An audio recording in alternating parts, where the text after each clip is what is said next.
Hello friends, as you know we have completed the economics 4 HP Patwari exam in 4 classes and now we are going to discuss some MCQs based on that discussion. So in this video we are going to discuss some questions starting from question number 23 because we already have done 22 questions earlier in those classes itself. So now start with the 23rd question.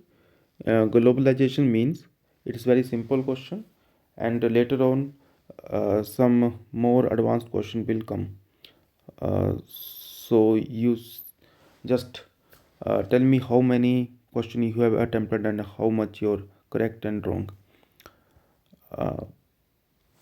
So the answer for this question is the integration of the world economy. Is very simple question, and all the question that we are going to do are based on our discussion. If you have the understanding of economics syllabus and you have done your classes, you will be able to solve these questions. Production across countries is mainly done by, please मेरे को बताइए इसमें क्या होगा. That is MNC and foreign trade includes, that is import and export. Very simple question. Which factor helped globalisation most. 26th it is the, हमने बहुत सारे factor देखे थे तो फैक्टर हेल्प मोस्ट पूछा है and yes that is B, that is technology. WTO works for the free trade. 27th हो जाएगा बी को, B answer. A negative impact of globalisation is क्या है. Problem for small producer. हमने अच्छे से किया था ये क्वेश्चन, क्योंकि देखिए ना फ़ायदा किसको होता है ग्लोबलाइजेशन का. फाइनल कंज्यूमर्स को फ़ायदा होता है ना. फाइनल कंज्यूमर्स को फ़ायदा होगा सबसे ज़्यादा, क्योंकि प्रोडक्ट की हमारे पास चॉइसेस बढ़ जाती हैं और कंपटीशन बढ़ जाता है. इसकी वजह से क्या होता है, उनका प्राइस जो फॉल कर जाता है, इसलिए कंज्यूमर को डायरेक्टली इसका फ़ायदा हो जाता है. लेकिन वहीं पे जो स्मॉल प्रोड्यूसर हैं वो compete नहीं कर पाते हैं बड़ी बड़ी कंपनी से. जो बाहर से सस्ता सामान इम्पोर्ट होगा उसको स्मॉल प्रोड्यूसर जो हैं वो उसको compete नहीं कर पाएंगे. इसलिए सबसे ज़्यादा प्रॉब्लम इन्हीं को होती है. और फेयर ग्लोबलाइजेशन का मतलब यही होता है कि सबको बराबर सबकी प्रोटेक्शन हो. सपोर्ट टू स्मॉल प्रोड्यूसर, ये वाला आंसर ठीक होना चाहिए, ये भी हमने किया था. 29th का होगा सपोर्ट टू स्मॉल प्रोड्यूसर, क्योंकि इसमें हमने किया था कि it is called the inclusive approach, कि सबका ही फ़ायदा होना चाहिए. ऐसा नहीं है कि किसी एक वर्ग को या किसी एक कम्युनिटी को ही फ़ायदा हो. जो स्मॉल प्रोड्यूसर है जिनको इसका खतरा होता है या जिनको इसको प्रॉब्लम होती है उनको भी सपोर्ट मिलना चाहिए, उनका भी फ़ायदा होना चाहिए. सो हम इसको कह सकते हैं इंक्लूसिव अप्रोच. इंक्लूसिव अप्रोच ऐसा भी क्वेश्चन सेट किया जा सकता है ना ऑप्शन में. तो 30th क्वेश्चन है food security means. Food security होता है हमने 3 पिलर्स किए थे इसके, availability, access and affordability. Definitely option C is the right answer. PDS stands for, बताइए इसका इसका क्या होगा. इसको होगा पब्लिक डिस्ट्रीब्यूशन सिस्टम. आ सकता है क्वेश्चन, ऐसा क्वेश्चन डेफिनेटली आ सकता है, डायरेक्टली आपके सिलेबस से ही ये क्वेश्चन है. बफर स्टॉक मैंने बताया था आपको किसके द्वारा मेंटेन किया जाता है, गवर्नमेंट के द्वारा, मतलब FCI के द्वारा, that is government body, right. तो इसका आंसर क्या हो जाएगा, option C. Poverty refer to the lack of basic needs, ये वाला आंसर ठीक होना चाहिए. Rural poverty is mainly due to, this is due to seasonal employment. 34th क्या हो जाएगा. सीजनल जॉब होती है ना रूरल में, क्या होता है कि जब जैसे मोस्टली एग्रीकल्चर के ऊपर डिपेंड करती है रूरल इकोनमी. और एग्रीकल्चर मीन जब फसल की को बुआई होती है या कटाई होती है उस टाइम पे एम्प्लॉयमेंट होती है, तो सीजनल एम्प्लॉयमेंट इसको बोला जा सकता है. One major way to reduce poverty is what. It is just 35th का हो जाएगा B, it is employment generation. Consumer is a person who uses goods and services. Very simple question. Which is a consumer right. इसमें से consumer right हमने बहुत सारे consumer rights करे थे। कंज्यूमर राइट एक्ट 1986 जिसको अमेंड किया गया था 2019 में। आपको ईयर्स भी मैंने याद करने के लिए बोला था, और राइट्स के लिए भी मैंने आपको कहा था कि this is the right, syllabus में मेंशन है डायरेक्टली। तो कौन सा इनको राइट होगा? राइट टू सेफ्टी हमने कहा था कि ये होगा राइट टू सेफ्टी। ठीक, आपको वीडियो को देख लेना चाहिए, उसमें हमने बहुत अच्छे से डिस्कस किया हुआ है, क्लास 4th में हमने किया हुआ है। 37 का हो जाएगा right to safety. Right to information includes, right to information में क्या होना चाहिए बताइए? Is it brand name only, is it expiry date and price, advertisement, या डिस्काउंट ऑफर? क्या होगा? तो डिस्काउंट ऑफर तो बिल्कुल नहीं होगा, एडवर्टीजमेंट के बारे में भी नहीं होना चाहिए, एंड एक्सपायरी एंड डेट ये सही होगा। बिल्कुल एक्सपायरी डेट एंड प्राइस के बारे में पता होना चाहिए, राइट टू इन्फॉर्मेशन ये भी हमने किया हुआ है। Consumer dispute are solved by, किसके द्वारा कंज्यूमर डिस्प्यूट सोल्व किए जाते हैं बताइए? इट इज़ कंज्यूमर कोर्ट के द्वारा। Which right protects consumer right against unfair trade? बताइए, which right protects consumers against unfair trade? हमने राइट टू सेफ्टी या राइट टू रिड्रेसल, ये हमारे कंज्यूमर राइट्स होते हैं सारे। राइट इन्फॉर्मेशन भी होता है, राइट टू चॉइस भी होता है, लेकिन पर्टिकुलरली हमने पूछा गया है कि अनफेयर ट्रेड के बारे में। तो अनफेयर ट्रेड के बारे में आपको बताना है, तो ये होगा रिड्रेसल वाला, है कि नहीं?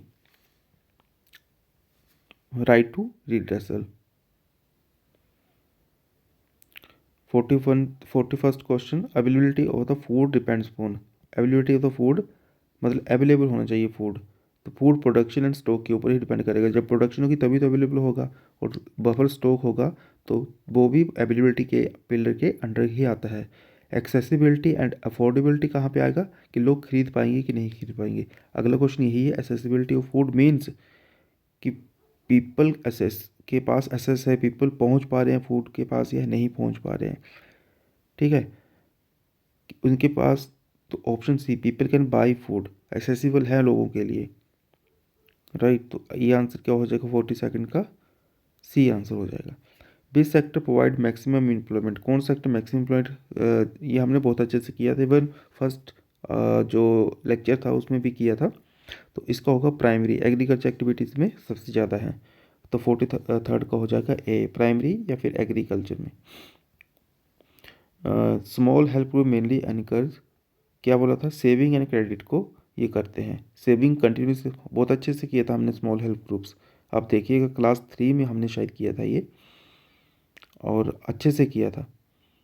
तो 44th का ऑप्शन होगा बी, सेविंग एंड क्रेडिट को, क्योंकि वहाँ पे जो मेंबर होते थे स्मॉल हेल्प ग्रुप के वो कंटिन्यूसली क्या करते थे? सेविंग करते थे, और एक वहीं आपस में इंटरनल लेंडिंग भी करते थे ये, और बैंक अकाउंट भी खोल सकते थे। मतलब बेसिकली सेविंग एंड क्रेडिट का ही इनका मेनली एनकरेज करते थे।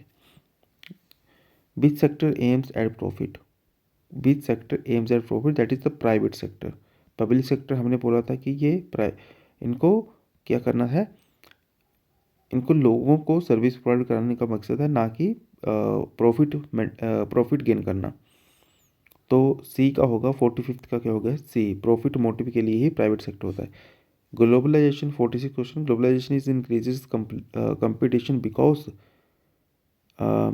Of what? More producer enter market.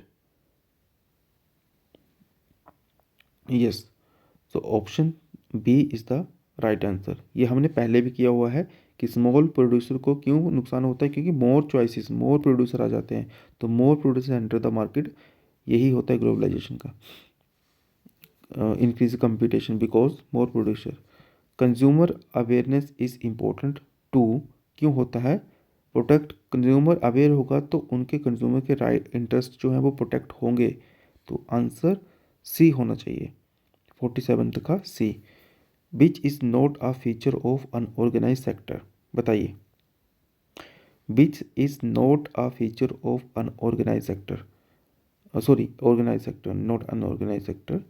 तो ऑर्गेनाइज सेक्टर का कौन सा फीचर नहीं है कि जॉब सिक्योरिटी डेफिनेटली होता है, जॉब सिक्योरिटी रिटर्न रूल्स भी होते हैं, फिक्स्ड वेजेस भी होती, no job security, no social security, नहीं सोशल सिक्योरिटी होती है, नहीं होती है ये बोल रहा है, तो नहीं पूछा है तो डी आंसर होगा। सोशल सिक्योरिटी ऑर्गेनाइज सेक्टर में इज द मेन फंक्शन, बल्कि उससे पता चलता है, तो सोशल सिक्योरिटी तो डेफिनेटली होगा ही।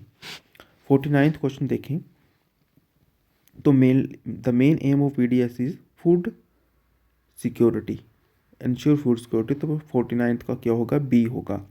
50th question economics mainly studies scarcity of choices, ये हमने शायद शुरू में ही क्लास 1 के आई थिंक 1 या 2 मिनट में ही कर लिया था, स्कार्सिटी ऑफ चॉइसेस। तो economics mainly scarcity and choices. तो 50 क्वेश्चन हमने कर लिए हैं।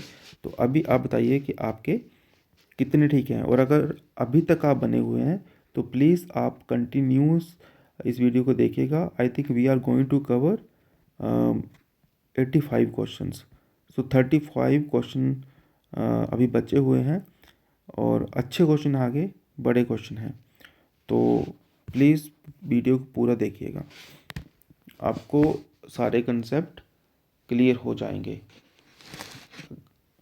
Which of the following is best explained by high GDP does not automatically ensure economic development? Question समझिए क्या पूछा गया है कि कौन सा जो है वो हमें ये बताता है कि भाई high GDP growth does not automatically, कि जीडीपी की तो बढ़ रही है, लेकिन ये हमें क्यों नहीं दिखाता है कि जो इकोनॉमिक डेवलपमेंट ऑटोमेटिक हो रही है नहीं हो रही है। मतलब डेवलपमेंट, मैंने कहा था कि development is equal to standard of living, मतलब आपके जो एजुकेशन है, हेल्थ है, सैनिटेशन है, हाउसिंग है, इन चीज़ों की में इम्प्रूवमेंट हो रही है कि नहीं हो रही है। इससे हमें एक्चुअल में डेवलपमेंट का पता चलता है, ना कि जीडीपी ग्रोथ से। जीडीपी की ग्रोथ को हमने क्या बोला था, it is a quantitative term, quantitative, लेकिन जो डेवलपमेंट है वो क्या होता है, क्वालिटेटिव। तो क्वालिटी किससे पता चलता है, जरा ये जो मैंने पैरामीटर बताया, एजुकेशन, हेल्थ, सैनिटेशन, हाउसिंग, इसी से क्वालिटेटिव चीज़ों का पता चलता है कि क्वालिटी कैसी है, आपकी लाइफ कैसी है। तो ऑप्शन पे ये बोलता है कि GDP measures only production not distribution, ये गलत है। कौन सा बेस्ट एक्सप्लेन करता है, high GDP does not automatically ensure economic development, GDP ignores non monetary transaction, गलत है, ये इस क्वेश्चन का आंसर नहीं होगा। एक second, GDP measures only production not distribution, yes, production को तो मेजर करता है, डिस्ट्रीब्यूशन बिल्कुल। GDP ignores non monetary transactions, GDP ignores non monetary transaction, मतलब यस, इग्नोर तो करता है, नो यस, ये ठीक है। GDP ignores non monetary transaction, हाँ बिल्कुल, नॉन मॉनेटरी ट्रांजैक्शन कहाँ पे, जीडीपी क्या होता है, GDP is what, is the production of goods and services, goods and services with in a country with in a period. जो भी एक साल में जीडीपी कैलकुलेट कर रहे हैं, तो एक साल में जितनी भी गुड्स एंड सर्विसेज प्रोड्यूस हुई उनको ये इनको उनकी मॉनेटरी टर्म को, ये मॉनेटरी ट्रांजेक्शन को, बिल्कुल ये ठीक होगा। और GDP measure only production not distribution, yes, production को मेजर करता है, बिल्कुल ये भी ठीक है। GDP does not reflect inequality, GDP जो है इनइक्वालिटी को reflect, does not reflect inequality and quality of life, yes, अभी अभी तो हमने क्वालिटी ऑफ लाइफ को बारे में पता किया कि जीडीपी ग्रोथ है, ये जीडीपी क्वालिटी ऑफ लाइफ को मेज़र नहीं करता है, इनइक्वालिटी को भी मेज़र नहीं करता है। वो तो जस्ट एक एक एक मतलब देश में कितना जीडीपी हुआ तो वो बताता है, किसी अमीर और गरीब के बीच में डिफरेंस थोड़ी ना बताता है। तो ये बिल्कुल ठीक है, डज नॉट रिफ्लेक्ट, यस, तो इसका आंसर डेफिनेटली डी होना चाहिए, ऑल ऑफ दिस। ओके, अच्छा क्वेश्चन था। इफ़ आ सकते हैं ऐसे क्वेश्चन, मतलब अगर इकोनॉमिक्स के मान लीजिए आपको 15 क्वेश्चन आते हैं, तो मुझे लगता है कि 6 या 7 क्वेश्चन जो हमने पहले किए सिंपल क्वेश्चन वैसे आएंगे, और 6-7 क्वेश्चन इस तरह के आपको थोड़े से हाई लेवल के आ सकते हैं। तो इन क्वेश्चन को ज़रूर करिएगा। If a country shifts labour from agriculture to service, ठीक है, but productivity in service remains low. मतलब बोला गया है कि लेबर जो है एग्रीकल्चर से सर्विस सेक्टर में जाती है। मतलब एग्रीकल्चर में पहले 100 लोग काम करते थे और मान लीजिए सर्विस सेक्टर में 50 लोग काम करते थे। अब एग्रीकल्चर से में 50 रह गए और यहाँ से शिफ्ट करके 50, यहाँ पे 100 हो गए, ठीक है। तो बोला कि but productivity in service remain low, मतलब प्रोडक्टिविटी मतलब 100 रुपये पहले कमा रहे थे तो अब भी कितना कमा रहे हैं, मान लीजिए 100 ही कमा रहे हैं, क्योंकि प्रोडक्टिविटी इंक्रीज नहीं हुई, वो तो लो ही रही, remains low. But is the likely impact, क्या इसका क्या इम्पैक्ट है, मतलब डेवलपमेंट इम्प्रूव्स ऑटोमेटिकली, नहीं, development improve no sense, disguise unemployment shift sector, yes, disguised unemployment shift sectors, yes, poverty reduces significantly, इसका पॉवर्टी क्या फ़र्क पड़ेगा, जीडीपी पर कैपिटा डबल्स, नहीं, अब प्रोडक्टिविटी ही नहीं बढ़ी तो जीडीपी पर कैपिटा कैसे डबल होगी। अब ये कैसे आंसर ठीक होगा, डिस्गाइज अनएम्प्लॉयमेंट शिफ्ट। अब डिस्गाइज अनएम्प्लॉयमेंट आपको पता है ना क्या होता है, जैसे मान लीजिए एग्रीकल्चर की बात करते हैं, आपका एक खेत है और मान लीजिए यहाँ पे प्रोडक्शन होना था 15 kg, और इसके लिए ये 100 kg कुछ भी चीज़ है उसका 100 kg मान लीजिए वहाँ पे प्रोडक्शन होता है, ये मैक्सिमम कैपेसिटी इसकी इतनी ही है, और यहाँ पे मान लीजिए 2 पर्सन की ही ज़रूरत है काम करने की, लेकिन यहाँ पर अगर 20 लोग काम कर रहे हैं तब भी 100 किलोग्राम ही तो प्रोडक्शन होगा, क्योंकि मैक्सिमम कैपेसिटी जो है इस खेत की वो 100 किलो देने की ही है। चाहे आप 20 लोग काम करवा लो, चाहे 2 करवा लो, 10 करवा लो, या 200 बंदे काम करवा लो, इससे ज़्यादा प्रोडक्शन नहीं हो सकती है। एग्जाम्पल के तौर में आपको बता रहा हूँ। तो क्या हुआ कि एम्प्लॉयमेंट तो है, सब लोग काम कर रहे हैं, लेकिन ये एम्प्लॉयमेंट क्या है, डिस्गाइज अनएम्प्लॉयमेंट है, मतलब छुपी हुई अनएम्प्लॉयमेंट है। देखने में तो काम कर रहे हैं लेकिन एक्चुअल में इतनी ज़रूरत है नहीं इनकी, ये होता है। तो सर्विस सेक्टर में भी यही हुआ, इन्होंने कहा था हमें एक केस स्टडी की तरह ही एक क्वेश्चन दिया था कि यहाँ शिफ्ट तो हुए लोग, 100 लोग हो गए, लेकिन यहाँ पे जो काम हो रहा था, प्रोडक्शन जो 100 रुपये कमा रहे थे वो उतना ही रहा, मतलब पर्सन बढ़ने से कुछ फ़ायदा नहीं हुआ। तो मतलब क्या हुआ, डिस्गाइज्ड अनएम्प्लॉयमेंट हुई, समझ गए। इसलिए आंसर बी होगा। Which of the following correctly explain disguised unemployment, which of the following correctly explain, ये अभी आ गया, अभी हमने किया ऊपर। तो workers earning low wages, more worker employed than required, ये हमने किया, मोर वर्कर ये सब कुछ, ये देखिए ये ही एग्जांपल है directly, more workers are employed than required. So 53rd का क्या है, बी आंसर। 54th का होगा an increase in formal sector credit to small entrepreneurs, an increase in formal sector credit, an increase in formal sector credit to small entrepreneur is most likely to, क्या होगा इसका answer बताइए। Increase in formal lending, reduce debt trap, increase poverty, reduce production. मतलब formal sector credit क्या होता है आपको पता है ना, ये होता है बैंक्स वगैरह या कोऑपरेटिव सोसाइटी, जो फॉर्मली आप क्रेडिट वहाँ से लेते हैं, लोन लेते हैं। तो बोले an increase in formal sector credit to small entrepreneurs most likely to reduce debt trap. पहले मनी लेंडर होते थे ना, तो उन्हीं के चंगलों में, डेट ट्रैप में स्मॉल एंटरप्रेन्योर फंस जाते थे। लेकिन फॉर्मल सेक्टर में क्या होता था कि वो क्या होता है, रेगुलेटेड लोन दिए जाते हैं, मतलब लोन जो हैं वो मनमानी नहीं कर सकते इंटरेस्ट रेट के, वो फिक्स्ड होते हैं और कम होते हैं, मतलब लो इंटरेस्ट रेट होते हैं। इससे क्या होता है कि reduce debt trap, simple answer है, हमने किया हुआ है, ये अच्छे से डिस्कस किया था। 55th question, which of the following is not term of credit, term of credit हमने देखी थी, तो बताइए कौन सा नहीं है। इंटरेस्ट रेट होता है, कोलेट्रल भी होता है, मोड ऑफ पेमेंट भी होता है, मार्केट डिमांड नहीं होता है। तो ये आंसर होगा, कौन सा आंसर होगा? ऑप्शन डी, 55th का ऑप्शन डी, डिमांड जो है वो क्रेडिट टर्म नहीं होता है। Which of the following best explains by informal credit is risky for poor household, क्योंकि इंटरेस्ट रेट जो ज़्यादा होता है, high interest rate and may cause that trap. अभी हमने ऊपर ये किया था, ऊपर किया है हमने। तो C is the option of 56th question.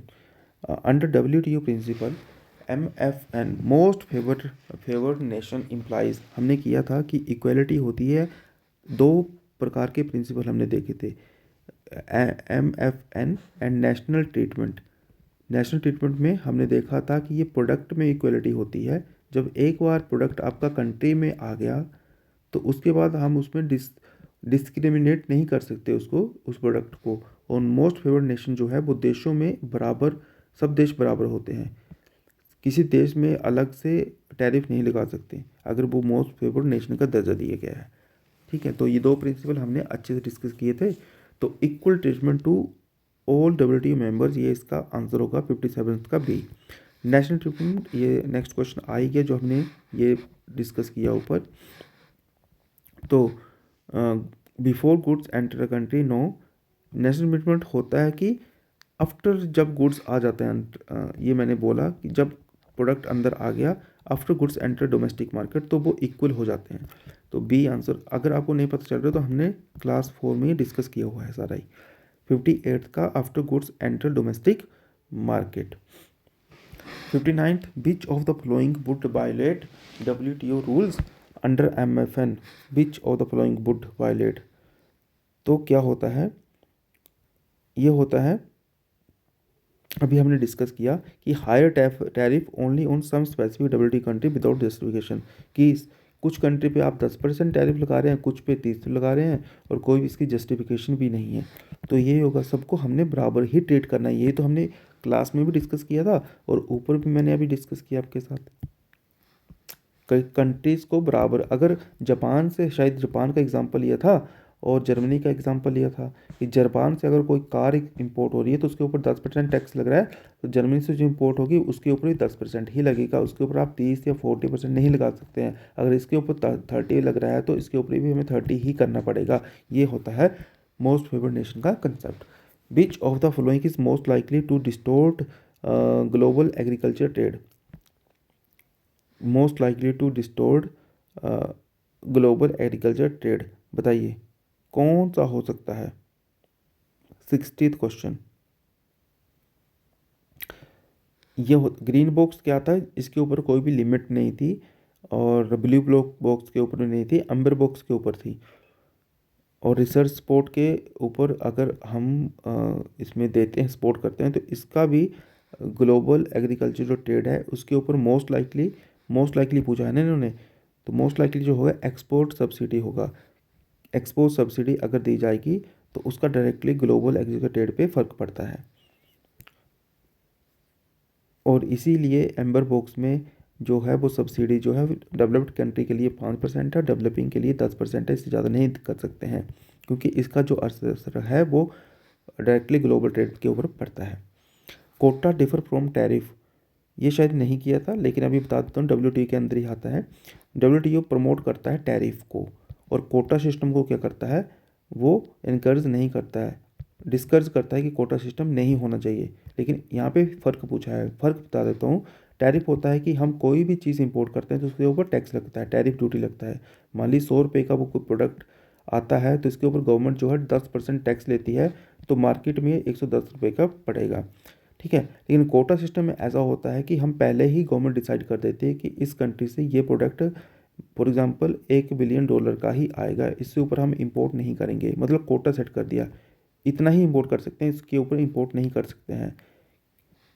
ये इसलिए डिस्कस किया जाता है क्योंकि थोड़ा ट्रांसपेरेंट नहीं होता है, इसमें करप्शन के चांसेस ज़्यादा होते हैं और टैरिफ में ट्रांसपेरेंट होता है, करप्शन के चांसेस कम है। तो क्या यहाँ पे बताया है, लिमिट्स क्वांटिटी डायरेक्टली, यही आंसर होगा। Quota different from limit quantity, quantity को ही कोटा, ये जो हमने बोला क्वांटिटी मतलब $1 बिलियन या कुछ भी, या 1 टन कोई चीज़ लेंगे या कुछ भी कोटा, मतलब कुछ लिमिट लगानी है उसके ऊपर कि इतना ही इंपोर्ट किया जाएगा, ठीक है। और ये WTO द्वारा डिस्कस किया जाता है, ऐसा भी स्टेटमेंट आ सकता है। क्वांटिटी रिस्ट्रिक्शन इसको हम बोल सकते हैं। 62nd question, India's 1991 economic crisis was primary triggered by balance of payment crisis, ये हमने किया था। सारे ही क्वेश्चन किए हुए हैं, अगर आपने वीडियोस देखी हैं तो आपके लिए बहुत ईजी हो गया सारे क्वेश्चन करना, और पेपर में भी, एग्जामिनेशन डे में भी आपके लिए ईजी हो जाएगा। अगर आप अभी तक वीडियो देख रहे हैं तो बहुत अच्छी बात है, मतलब you are very serious towards HB Patwari exam. और ये HB पटवारी में ही नहीं, आपकी बेसिक अंडरस्टैंडिंग के लिए बहुत ज़रूरी है, बाकी एग्ज़ाम में डेफिनेटली आपको फ़ायदा ही होगा। Liberalisation under LPG reforms mainly meant it is reducing role of reducing government control and licensing। ये हमने बोला था कि टैरिफ ड्यूटी कम करनी है, बिजनेस को आसान बनाना है, और भी जो भी आपके बिजनेस आसान बनाने के लिए जो भी कानून हो सकते हैं उसको लिबरलाइज करना है। तो लिबरलाइजेशन का मतलब यही होता है, reducing government control and licensing. तो 63rd का B answer.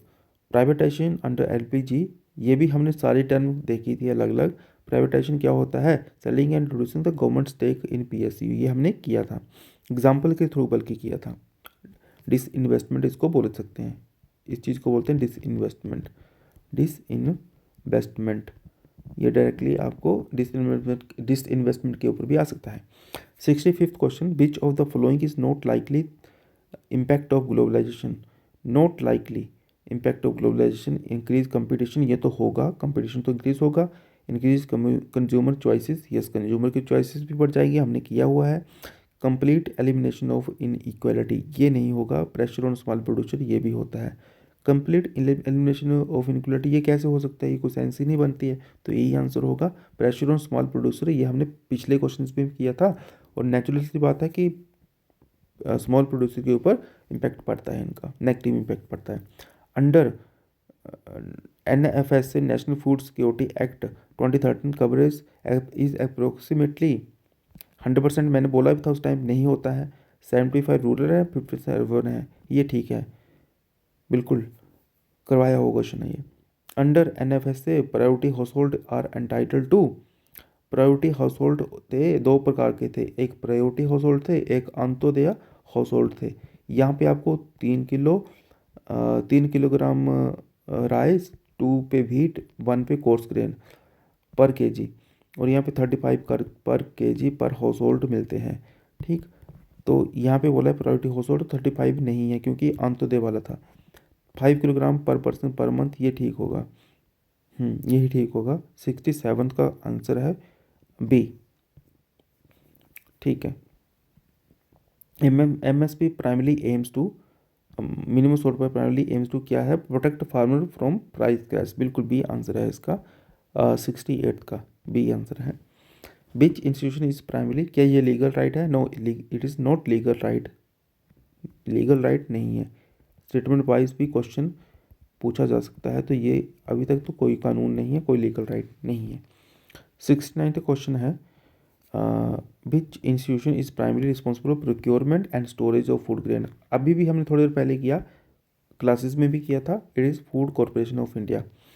Vegetable price volatility mainly affect which pillar of food security, vegetable price volatility mainly affect which pillar of food security, it is affordability, है कि नहीं। Price के बारे में बात चल रही है तो अफोर्डेबिलिटी ही इसका होगा। विदाउट मतलब आपको कोई अंडरस्टैंडिंग भी नहीं है तब भी प्राइस की बात है तो अफोर्डेबिलिटी आप टिक कर सकते हैं। विच of the flowing best describes absolute poverty, absolute poverty होना, 2 प्रकार की पॉवर्टी की थी, एब्सोल्यूट पॉवर्टी और रिलेटिव पॉवर्टी। एब्सोल्यूट पॉवर्टी होती है कि आपकी बेसिक नीड भी फुलफिल नहीं हो रही है, मिनिमम बेसिक नीड्स भी नहीं, तो inability to meet minimum basic needs, तो 71st का क्या हो जाएगा, बी आंसर हो जाएगा। इजी है question. India historically used calorie based poverty measurement because, क्यों हमने किया था, 72nd क्वेश्चन है, क्यों किया था। इसका होगा answer absolute deprivation was wide spread, क्योंकि उस टाइम पे कैलोरी बेस्ड पॉवर्टी मेजरमेंट इसलिए लिए गए थे और मोस्टली डेवलपिंग कंट्री में कैलोरी बेस्ड ही लिए जाते हैं क्योंकि absolute deprivation was wide spread, क्योंकि ज़्यादातर लोग क्या थे जो एब्सोल्यूट पॉवर्टी है उस लाइन से नीचे थे। ठीक है, इसलिए हमने कैलोरी बेस्ड पॉवर्टी मेजरमेंट को लिया था। Which committee shift poverty estimation away from only calorie norms, बताइए कौन सा था। वेरी इंपॉर्टेंट है, गवर्नमेंट ने इसको मतलब रिकमेंड किया था और इसको यूज़ किया था। इट इज़ तेंदुलकर कमेटी, याद रखना इस चीज़ को कि किसने शिफ्ट किया था। Which committee shifted poverty estimation away from only calorie norms, shift away from only calorie norms, तो कौन था, याद रखना हमेशा, Tendulkar committee. Multi dimension poverty index includes health, education, living standard, ये हमने किया था। 74th का क्या हो जाएगा, B option. 75th, which of the following is not included in MPI indicators, ये कौन थे, health education and living standard, ये क्या है, ये हैं आपके डायमेंशंस, और यहाँ पे डिफरेंट डिफरेंट पैरामीटर्स होते हैं इनके अंडर। तो बताइए कौन सा नहीं हो सकता है। अगर आपने नहीं भी पढ़ा है तब भी आप लॉजिकली सोचिए, इन डायमेंशन के ऊपर सोचिए। क्या सैनिटेशन होगा, यस होगा ना, विच is not included, years of schooling भी होगा, इंटरेस्ट नहीं होगा, इलेक्ट्रिसिटी भी होगा। इससे भी आपकी लाइफ के ऊपर डायरेक्टली इम्पैक्ट पड़ता है ना, आपकी लिविंग स्टैंडर्ड के ऊपर फ़र्क पड़ेगा। हेल्थ के ऊपर सैनिटेशन का होगा, ईयर ऑफ स्कूलिंग एजुकेशन में आ जाएगा, इलेक्ट्रिसिटी क्या होगा, लिविंग स्टैंडर्ड के ऊपर आ जाएगा, हाउसिंग आ जाएगा, और भी बहुत सारे। Interest rate is not something that needs to be done under MPIs। Logically भी आप इसको एलिमिनेट कर सकते थे। तो 75th को क्वेश्चन आंसर क्या होगा, it is option C. 76 consumer right act 1986 mainly aim to protect consumer right and provide redressal, बिल्कुल ऑप्शन सी जो बी जो है 76 का वो सही होगा। Right to information under consumer act, right to information consumer act include, इंफॉर्मेशन में क्या होगा, डिटेल्स होगा ना, प्राइस और एक्सपायरी डेट, ये सब प्राइस का, एक्सपायरी डेट का, जो भी इंफॉर्मेशन हो सकती है प्रोडक्ट की। जो आप कोई भी चीज़ खरीदते हैं तो उसके ऊपर प्राइस लिखा होता है ना, एक्सपायरी डेट होती है, मैन्युफैक्चरिंग डेट होती है, ये सब होती है, क्वांटिटी होती है। तो ये क्या है, राइट टू इंफॉर्मेशन के अंतर्गत आएगा। तो 27th का B, it's not 27th, it is 77th। Okay. 78th question, which is not a function of PDS का कौन सा फंक्शन नहीं है, which of the following is not PDS, stabilising prices, yes ये होगा। इंश्योरिंग फूड्स एक्सेस टू पूरी, ये भी है। एक्सपोर्टिंग तो नहीं होता है PDS का, सरप्लस गेन बिल्कुल नहीं, ये नहीं है, तो मतलब ये आंसर होगा, ये नहीं है। फूड सिक्योरिटी डेफिनेटली ये भी है, तो आंसर क्या होगा, सी होगा। 79th का है, if cereal production is high but malnutrition persist, the most likely reason is nutrition imbalance. हमने क्या बात करी थी कि दो प्रकार के होते हैं, मतलब फूड सिक्योरिटी के हमने बोला था कि it is not just providing the food but it is the nutritional food, है ना। और मेनली जो था, हम कैलोरी बेस्ड के ऊपर फोकस करते हैं, तो हम राइस और ये सब ग्रेन्स के ऊपर फोकस करते हैं। और उस टाइम हमने माइक्रो न्यूट्रिशन की बात करी थी कि उससे हमें क्या मिलता है, न्यूट्रिशन मिलता है। तो सीरियल प्रोडक्शन तो हाई है, सीरियल मतलब ये सब हो गया ग्रेन्स आपका, लेकिन माल न्यूट्रिशन परसिस्ट, मतलब आपको विटामिन जो है वो नहीं मिल रहे हैं, मतलब सब्जी ये सब। Most likely reason is nutrition imbalance and poverty, C is the answer. Which of the 80th question, which of the following is best explains the fair globalisation. Fair globalisation क्या होगा कि equal benefit for developed countries, protection of vulnerable groups, I think C is the answer. Protection for vulnerable group, it is मतलब जो छोटे व्यापारी हैं ये सब हैं उनकी प्रोटेक्शन होनी चाहिए। तो ऑप्शन सी जो है वो आंसर होगा इसका, ऑप्शन सी। अब इक्वल इक्वल से आपको लग सकता है कि ये होना चाहिए, लेकिन आगे पढ़ लो, it is about developed countries, ये नहीं होगा, प्रोटेक्शन फॉर वल्नरेबल ग्रुप्स होगा। 81st, if the government increases import tariff significantly, it is likely to, कि गवर्नमेंट बाहर से इम्पोर्ट टैरिफ बढ़ाई जा रही है सिग्निफिकेंटली, तो क्या होगा, प्रोटेक्ट होगा डोमेस्टिक प्रोड्यूसर। कैसे होगा, मान लीजिए हमारा डोमेस्टिक कोई प्रोड्यूसर है, वो घड़ी बनाता है 100 रुपये की, और बाहर से जो है सस्ती घड़ी पड़ती है 80 रुपये की। अगर 80 रुपये की वैसे ही मार्केट में उतार दी तो क्या होगा, तो इसको कोई नहीं खरीदेगा, जो हमारे कंट्री से स्मॉल प्रोड्यूसर बना रहा है, तो इसको कोई नहीं खरीदने वाला है अगर ये 80। लेकिन गवर्नमेंट पता क्या करती है, बोल देगी कि इसके ऊपर हम 50% टैरिफ लगा देंगे। तो 50% टैरिफ लगाएंगे तो ये कितने का पड़ेगा, 120 का पड़ेगा। अब क्या हो जाएगा, लोग 100 रुपये को ज़्यादा खरीदेंगे, 120 वाले को नहीं खरीदेंगे, फिर वो क्वालिटी ये सब ब्रांड वैल्यू के ऊपर चले जाएंगे। लेकिन प्राइस के ऊपर उनको लेना होगा तो 100 रुपये वाली लेंगे, तो बहुत लोग 100 रुपये वाली भी लेंगे, तो इससे क्या होगा, प्रोटेक्ट होगा कौन, हमारे डोमेस्टिक प्रोड्यूसर्स। तो ये सब ऐसा खेल चलता है। 82nd क्वेश्चन क्या है, which of the following is the green box subsidy, कौन सी ग्रीन बॉक्स है। हमने बोला था कि इसका डायरेक्टली ट्रेड के ऊपर फ़र्क नहीं पड़ता है, ये हम रिसर्च वगैरह ये सब देते हैं।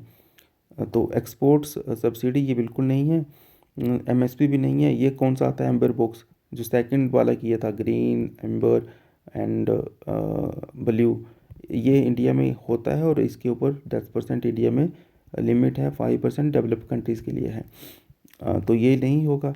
Environment support to farmer, production linked in subsidy, तो कौन होगा बताइए, इसका सबसे नज़दीक कौन सा है इसका आंसर, ऑप्शन सी। क्योंकि environment support to farmer, production link incentive क्या है, इससे भी तो फ़ायदा होगा ना किसानों को जब सब्सिडी दी जाएगी, प्रोडक्शन लिंक्ड सब्सिडी, तो इसका भी ट्रेड के ऊपर फर्क पड़ेगा क्योंकि प्राइस वेरिएशन होगा। एनवायरनमेंट सपोर्ट टू फार्मर ये आंसर होना चाहिए इसका, ये ग्रीन सब्सिडी है 82nd का। 83rd, डिस्गाइज एंड अनएम्प्लॉयमेंट, ये हमने किया था, और commonly found in agriculture, agriculture के एग्जाम्पल के थ्रू ही हमने इसको समझा था अभी थोड़ी देर पहले ही। 84th क्वेश्चन क्या है, which of the flowing best links poverty and food security, कौन सा following best links poverty and food security, which of the flowing best link poverty and food security. तो पॉवर्टी इंक्रीज एक्सपोर्ट, ये कैसे, poverty reduce affordability of food, yes, poverty reduce, poverty होगी तो खाना नहीं खा पाएंगे ना, खाना नहीं खरीद पाएंगे। तो ऑप्शन बी इजी क्वेश्चन है। लास्ट क्वेश्चन है आज का, which statement best reflects the limitation of income based poverty measurement, which statement best reflects the limitation of income based poverty measurement, बताइए। It over estimate poverty, it ignores non monetary deprivation, ये होगा non monetary deprivation, क्योंकि अगर income based poverty measurement है तो क्या होगा कि वो 100 रुपये कमाता है या इससे कम कमाता है मान लीजिए, तो फॉर एग्जांपल उसको हम गरीब मान लेंगे, ऐसा कुछ लिमिट लगा सकते हैं। तो इससे नॉन मॉनेटरी जो डेप्रीवेशन है, जैसे मल्टी पॉवर्टी इंडेक्स में हम एजुकेशन की बात करते हैं, हेल्थ की बात करते हैं, स्टैंडर्ड लिविंग की बात करते हैं, तो वो तो इस वाले मेथड से, इनकम बेस्ड मेथड से कैलकुलेट नहीं होगा। तो ये इग्नोर करता है नॉन मॉनेटरी डेप्रीवेशन, मतलब एजुकेशन, हेल्थ, मतलब मल्टी डायमेंशनल डेप्रीवेशन को ये क्या करता है, इग्नोर करता है। तो यही इसका आंसर होना चाहिए। ठीक, तो बताइएगा आपने कितने सही किए हैं क्वेश्चन, और फास्ट इसलिए करने पड़े क्योंकि बहुत सारे क्वेश्चन थे। आई थिंक मुझे कम क्वेश्चन लेने चाहिए थे, लेकिन मैं चाहता हूँ कि आपको कम वीडियोस में बहुत ज़्यादा मटेरियल दे सकूँ ताकि आप रिवाइज कर सकें और अच्छे से कर पाएँ। मतलब जल्दी हम नया सब्जेक्ट शुरू करने वाले हैं, तो बताइएगा क्या आप चाहते हैं, पॉलिटी, ज्योग्राफी, हिस्ट्री, जो भी है उस हिसाब से हम वीडियो को अपलोड कर देंगे। ठीक है, तो मिलते हैं नई वीडियो में, पढ़ते रहिए। धन्यवाद।